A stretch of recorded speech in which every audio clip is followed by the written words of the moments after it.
It's a Roanoke, well, anyone. I'm go ahead and make this. This won't. Well, no, I want this to be photo. Um, anyway, this wouldn't mean anything to most the average person. This is from Melinda's Melody. Um, More housing in Christiansburg next to Virginia Tech, with the shootings and a lot of murders done in patterns. Um, I have been reduced to begging. I'm a pauper. I'm not allowed to say my name and where I was kidnapped from and all that. I didn't want to put this down because it fits into the mind control patterns, and people are told to do certain things, and there's a timeline. And believe me, people have broken the law against me over and over and over. Now then, like I say, this won't mean that much at the moment, and I don't know that this will ever be told. But the fact that this was denied me, they broke the law, not me, and see, it leaves me rambling unless you know the truth behind it all. This was where I applied for Section 8 housing, and by the way, I had lived in one of this, he's a black reverend out of Washington, North Carolina. He has a whole bunch of these, and they're relatively nice places. Most of them are kind of new, but it's federal funding is involved in it. Now that he owns them here in Virginia and in the Carolinas, and but this I had lived in Bedford.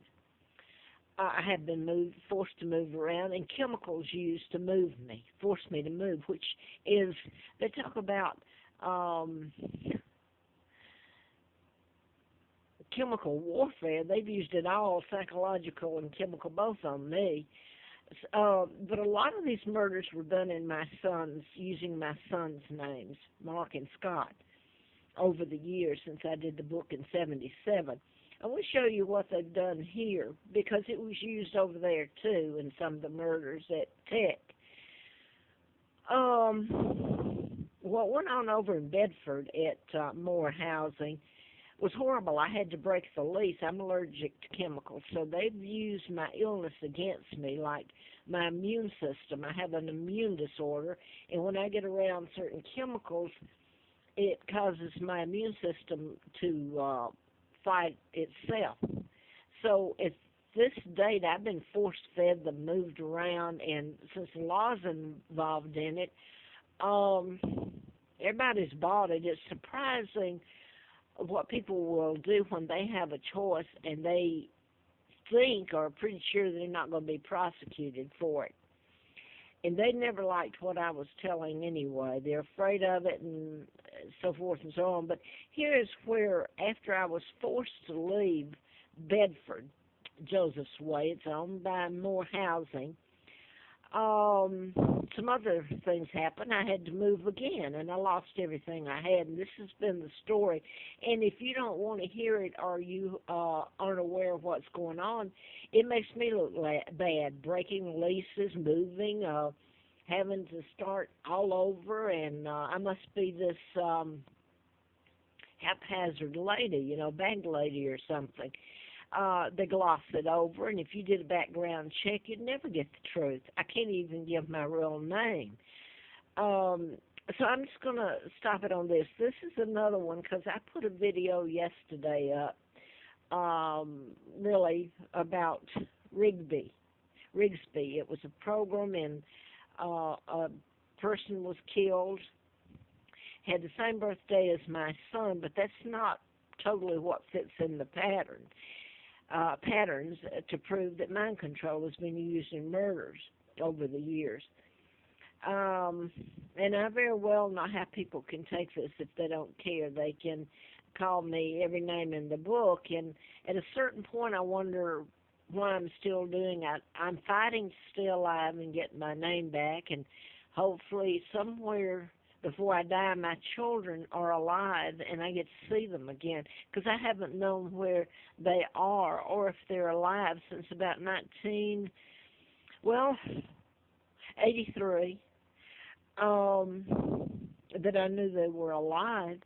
But here's what she did, and they're told to do. This was last year when I applied at more housing, Melinda's Melody over in Christiansburg, which is next to Virginia Tech and where the murders happened, Blacksburg, the mass murders and a bunch more.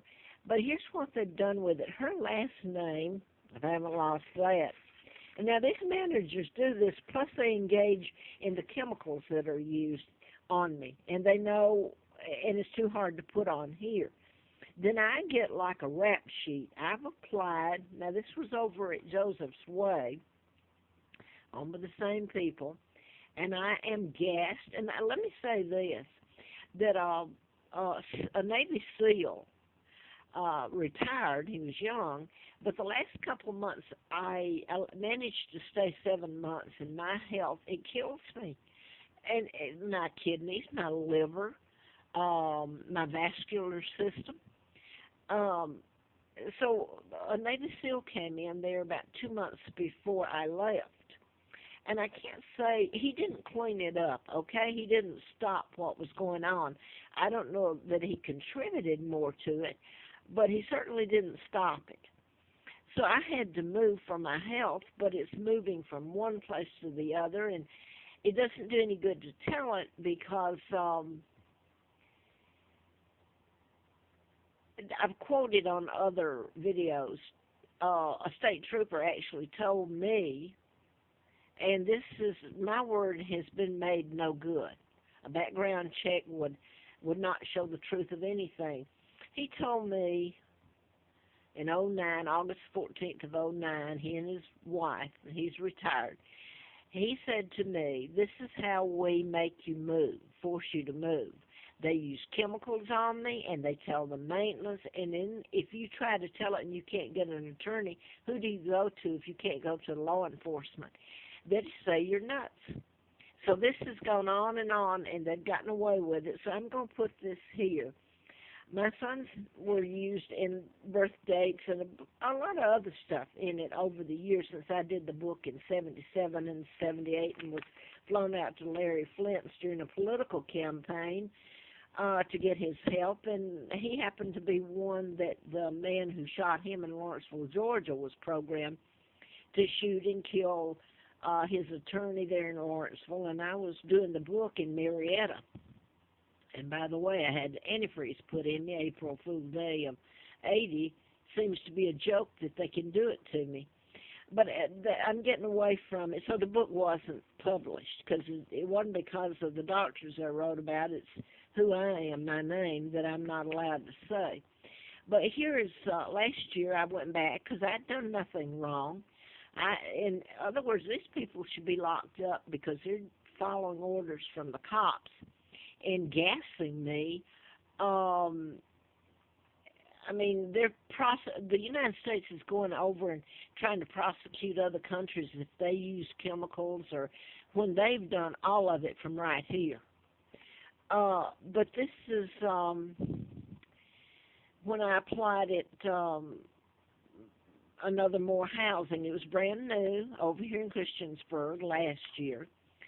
And this is what I got back twice. But this last letter, she deliberately, they are following orders, and it leaves me babbling. Anyway, her name is Shauna Scott.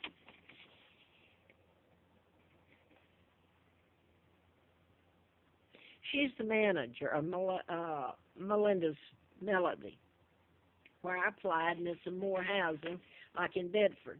And they're saying that I don't meet their requirements. This is federally funded. You're not supposed to even be able to do this. It's supposed to be only if you've been evicted. I paid my rent. I was gassed. I'm the victim in it. And they've got me like I'm this sleazy character. I can't even get a Section 8 housing. And my health, they're killing me. By using the chemical, force feeding them, it's where I live. I either have to move because there's no cure. The only thing you can do under the circumstances is move.